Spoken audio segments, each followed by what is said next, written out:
이번 시간은 6차시 기호로 나타내는 원소와 분자에 대해서 알아보도록 하겠습니다.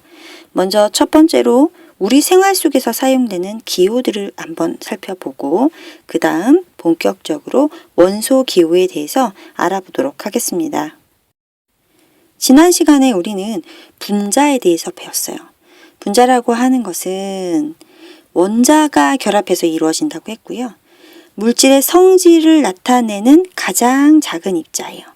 그냥 요 성질 없이 가장 작은 입자 그러면 우리는 원자 이렇게 배웠거든요.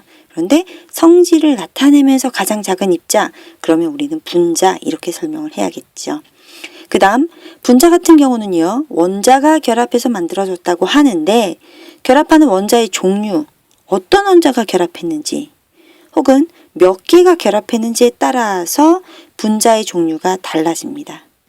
그 다음 분자 자체가 성질을 가지면서 가장 작은 입자거든요. 원자가 결합해서 만들어졌기 때문에 분자를 분해할 수 있어요. 분자가 분해가 되면 다시 원자로 나뉘어지겠죠. 그러면 물질의 성질은 잃어버리게 됩니다. 이번 시간에 배울 학습 목표입니다. 여러 가지 원소와 분자를 원소 기호를 가지고 우리는 나타낼 겁니다. 그 중에서 이번 시간에는 원소 기호에 대해서만 알아보고요. 다음 시간에 분자를 원소 기호를 사용해서 나타내는 분자식은 다음 시간에 배워보도록 하겠습니다. 첫 번째로 우리 생활 속에서 사용되는 기호를 먼저 알아볼 건데요. 지금 우리 교과서 28쪽에 나와 있는 그림을 한번 살펴보겠습니다. 자동차가 이렇게 달려오다가 이 표지판을 본 거예요. 이 표지판을 자세히 보면 앞서가는 사람, 요거는 어른을 표시한 거고 요거는 아이예요. 어른과 아이가 손을 잡고 가는 표지판이에요.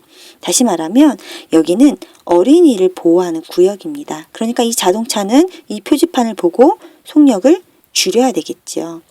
이것을 글로 이렇게 쓴다고 생각해 보세요. 여기는 어린이 보호구역입니다. 속도를 줄여주세요 라고 하는 글을 쓰는 것보다 이렇게 눈에 잘 띄는 그림, 기호 이런 표지판으로 나타낸다면 멀리서 운전을 하고 오는 운전자가 더 쉽게 알아챌 수 있겠죠. 그래서 우리는 생활에서 기호를 자주 사용합니다. 쉽게 알아볼 수 있거든요. 다음에 보여드리는 그림 역시 우리가 생활에서 자주 볼 수 있는 그림인데요. 첫 번째는 이게 비상구 그림이에요. 비상구. 나가면 왼쪽 오른쪽 모두 다 나갈 수 있다는 그런 비상구 그림이고요. 요거는 화장실인데 그림을 보호하니 치마를 입었으니까 또 색깔도 굳이 빨갛게 표시했죠. 여자 화장실을 나타내는 기호입니다. 그 다음 요 밑에 아래는요. 요 노트북 하단에서 선생님이 지금 캡처해 온 그림인데 요거는 그렇죠. 충전이 완충됐다는 얘기예요. 배터리가 꽉 찼지요. 요거 이제 와이파이 된다는 얘기고요. 이렇게 기호로 표시하는 게 훨씬 더 간단한데 이걸 글로 쓴다고 생각을 해보세요. 배터리가 꽉 차 있다. 뭐 와이파이가 지금 연결되어 있다. 글로 써야 된다고 생각하면 굉장히 힘들겠죠.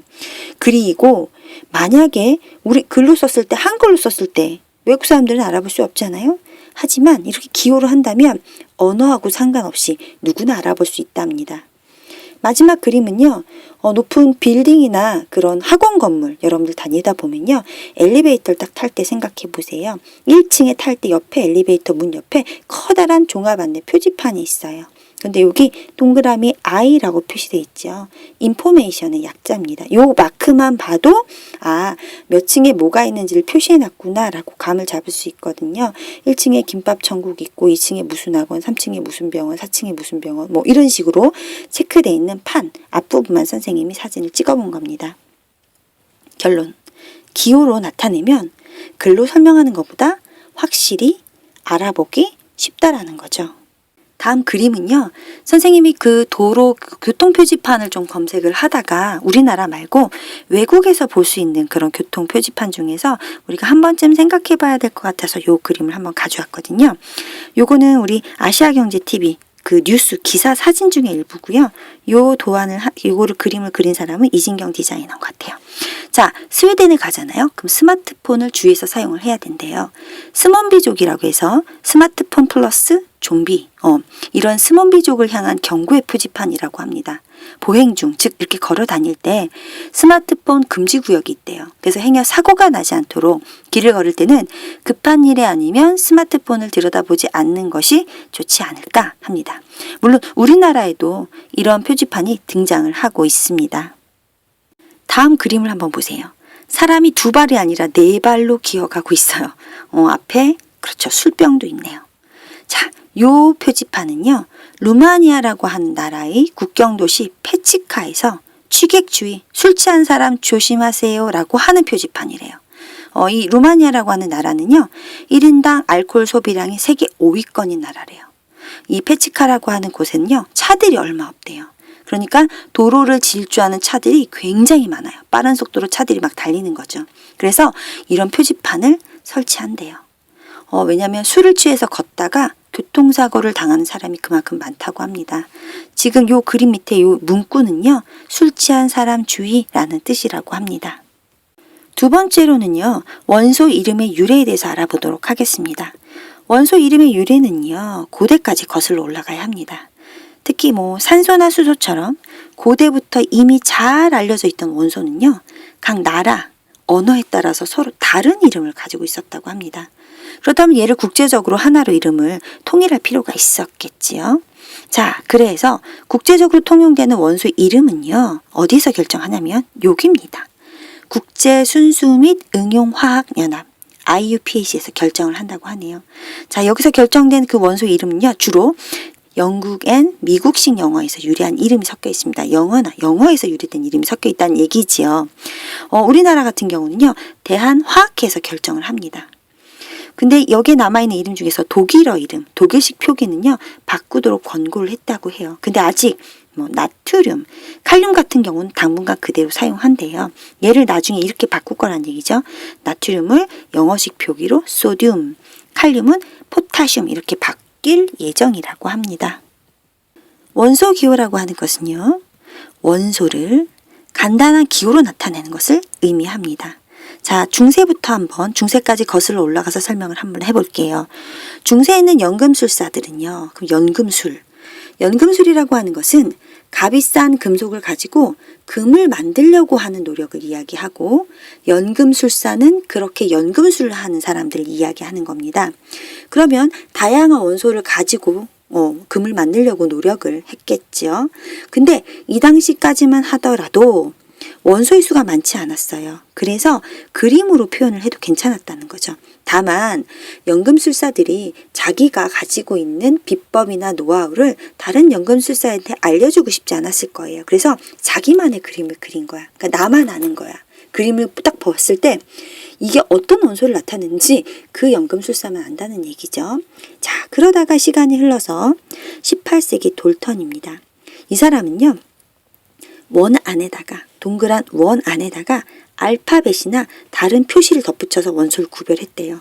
간단하게 그림을 그리면 자, 이렇게 동그라미에다가 A 이렇게 알파벳을 쓴다거나 이런 동그라미 안에다가 이런 기호를 집어넣는다거나 이렇게 표시를 했다는 얘기죠.